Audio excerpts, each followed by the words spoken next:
सर्वनाम शब्दों की विशेषता बताने वाले शब्द विशेषण कहलाते हैं। जैसे मैंने पीली कमीज पहनी है, कमीज की विशेषता क्या है? पीली, तो पीली होगी विशेषण। अंगूर मीठे हैं, अंगूर कैसे हैं? मीठे, तो अंगूरों की विशेषता क्या हो गई? मिठास। आगे है विशेषण के भेद। विशेषण कितने प्रकार के होते हैं?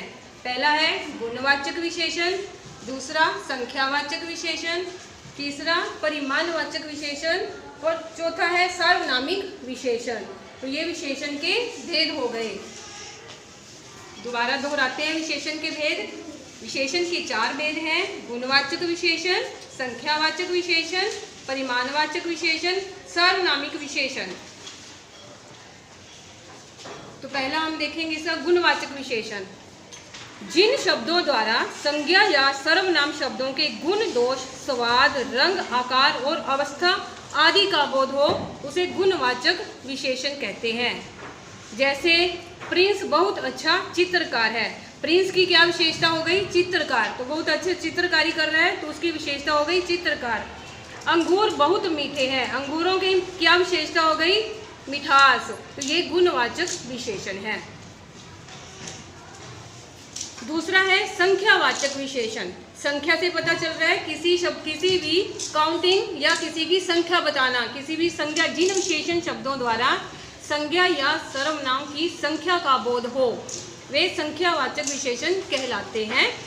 जैसे गीता के 2 भाई है, अब गीता के भाई की संख्या बताएगी 2 भाई है उसके।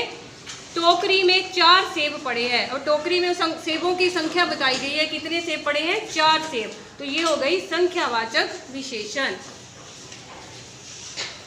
विशेषण का तीसरा भेद है परिमाणवाचक विशेषण। जिन विशेषण शब्दों द्वारा संज्ञा या सर्वनाम शब्दों की मात्रा या नापतोल के बारे में पता चले, परिमाण होता है नापतोल, नापतोल के बारे में पता चले तो उसे परिमाणवाचक विशेषण कहते हैं। जैसे उदाहरण से आपको स्पष्ट हो जाएगा, गिलास में थोड़ा पानी है, गिलास है, गिलास में पानी कितना है? थोड़ा, तो परिमाण बताया गया ना, परिमाण होता है कम, ज़्यादा, अधिक, तो थोड़ा पानी ये परिमाणवाचक विशेषण है। तो तीसरा भेद हो गया परिमाणवाचक विशेषण। और इसका चौथा भेद है सार्वनामिक विशेषण। सार्वनामिक विशेषण की क्या परिभाषा है? जब संज्ञा की विशेषता बताने के लिए सर्वनाम शब्दों का प्रयोग विशेषण की तरह किया जाता है, इन्हें सर्वनामिक विशेषण कहते हैं। जैसे इन्हें संकेतवाचक विशेषण कहते हैं। संकेत मतलब इशारा बताना। उदाहरण से आपको स्पष्ट हो जाएगा, वह लड़की कक्षा में प्रथम आई है। अब संज्ञा या सर्वनाम की विशेषता बताते हैं। अब ये वह क्या हो गया? सर्वनाम, तो यह लड़की या वह लड़की कक्षा में प्रथम आई है, तो ये सर्वनामिक विशेषण हो गया।